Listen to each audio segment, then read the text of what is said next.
गुड़िया बहुत खुश थी क्योंकि आज गुड़िया की नानो जो आ रही थी।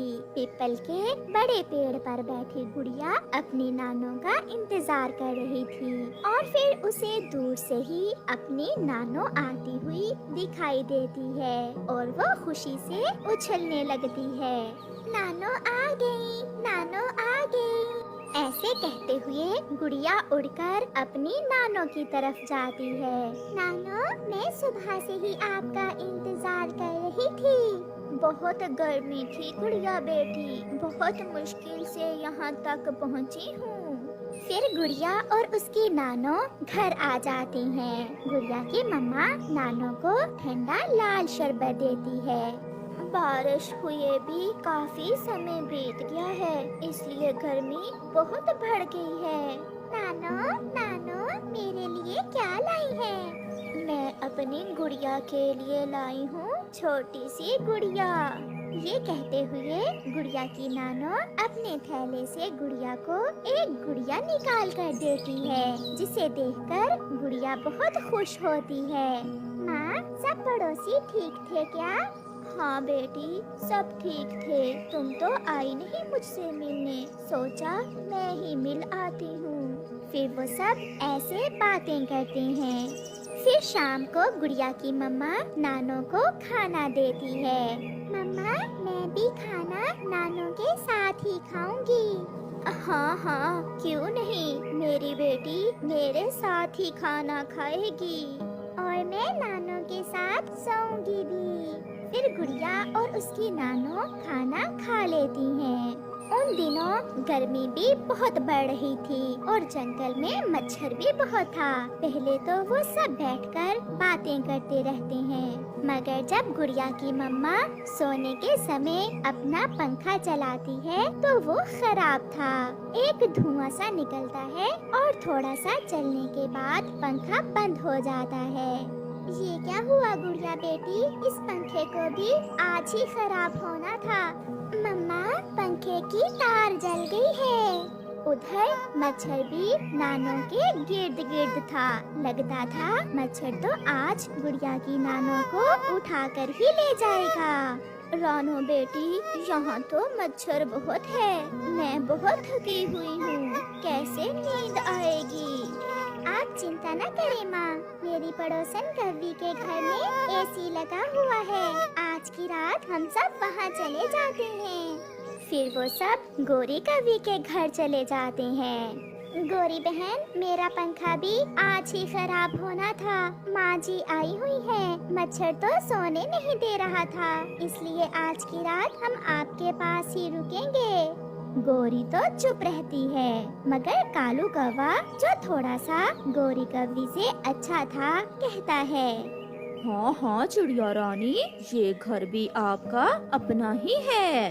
ये कहते हुए कालू कौवा एसी चलाता है। एसी की ठंडी हवा के आते ही गुड़िया और नानो तो सो जाती हैं। चिड़िया, मैं चुप इसलिए थी कि एसी का बिजली का बिल भी बहुत आता है। मैं तो कभी कभार ही एसी चलाती हूँ। कोई बात नहीं गोरी बहन, इस बार जब बिजली का बिल आएगा तो मैं उसमें से कुछ पैसे दे दूंगी। ये सुनकर गोरी कौवी बहुत खुश होती है। रात गुजर जाती है और फिर गुड़िया की नानो भी वापस चली जाती है। गुड़िया और उसकी मम्मा अपने घर में बैठी हुई थी। गुड़िया आज बहुत उदास थी।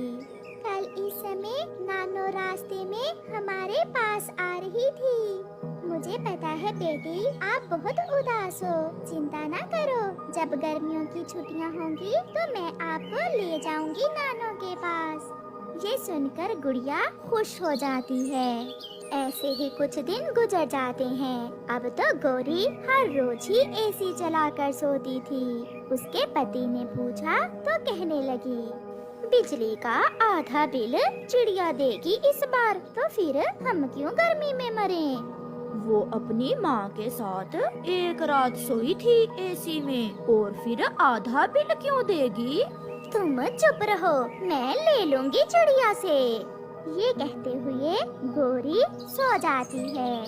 सारा महीना एसी चलने से इस बार गौरी कव्वी का बिजली का बिल तो कुछ ज्यादा ही आ जाता है। गौरी लो चला लो एसी, 1 लाख बिजली का बिल आया है। अब कहाँ से दोगी 1 लाख? अब तो तार ही कटेगी।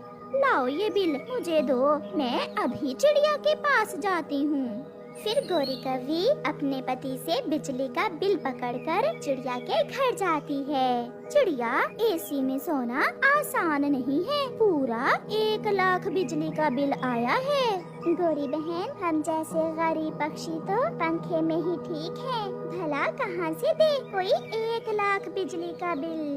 अब के बार तो इसमें से आधा बिल तुम दोगी। ये सुनकर चिड़िया बहुत हैरान हो जाती है। चिड़िया, हैरान क्यों हो रही हो? जिस दिन तुम्हारी माँ आई थी एसी में सोने, मैंने बताया तो था तुम्हें। मगर गौरी बहन, आधा बिल तो 50,000 बनता है, मैं कहाँ से 50,000 दूंगी? और 1 रात का बिल 50,000 तो नहीं होता, मैं आपको 2,000 दे देती हूँ। मैं तो लूंगी 50,000, जो भी हो जाए। मम्मा, इससे तो अच्छा था कि हम गौरी आंटी के घर ना ही जाते नानों को लेकर। मैं अभी कबूतर को बुलाती हूँ, वही फैसला करेगा। फिर गौरी कबूतर के पास चली जाती है और उसे बुलाकर ले आती है। चिड़िया को भी बुला लिया जाता है। कबूतर, तुम ही फैसला करो, अगर उस दिन मैं चिड़िया को घर से निकाल देती तो कितनी बेइज्जती होती इसकी अपनी माँ के सामने। वो तो ठीक है गौरी बहन, मगर पड़ोसी ही एक दूसरे के काम आते हैं, मैं भी कई बार आपके काम आई हूँ। गौरी बहन, 50,000 ज्यादा हैं, आप कुछ कम करें, इतने पैसे चिड़िया कहाँ से देगी? हिसाब कर लें और 1 रात के जो पैसे बनते हैं मुझसे ले लें। ये हिसाब तो किसान की पत्नी ही कर सकती है, हम अभी किसान की पत्नी के पास जाते हैं। फिर चिड़िया और कबूतर गौरी को साथ लेकर किसान की पत्नी के पास चले जाते हैं। चिड़िया अपनी बात बताती है और गौरी अपनी बात बताती है। माँ जी, अब आप ही बताइए कि अगर 1 लाख 1 महीने का बिल हो तो 1 रात के कितने बनेंगे? कवि, अगर तुमने अपनी पड़ोसन चिड़िया पर नेकी की ही है तो अब इसे 50,000 ना लो, बल्कि 1 रात का बिजली का बिल 3,000 बनता है। और 1 रात उस एसी के नीचे 3 हम और 2 ये थे। अब आप बताइए मैं कितने पैसे दूँ? ये सुनकर गौरी थोड़ा घबरा जाती है, क्योंकि उसे पता चल गया था कि अब उसे कुछ नहीं मिलने वाला। तो फिर आप 5 पक्षी थे उस रात घर में? हाँ, थे तो 5 ही, 3 ये चिड़िया और 2 हम पति पत्नी। तो फिर चिड़िया के हिस्से में तो 1,800 बनते हैं 1 रात के। चिड़िया 1,800 रुपए देने पर मान जाती है और फिर वो सब वापस आ जाते हैं। ऐसे चिड़िया गौरी को 1,800 रुपए देकर अपनी जान छुड़वाती है और आइंदा से गौरी के एसी में जाने से तौबा करती है। प्यारे दोस्तों, अगर किसी पर नेकी करो तो बाद में उसे तंग न करो, जैसे गौरी कवि ने चिड़िया के साथ किया।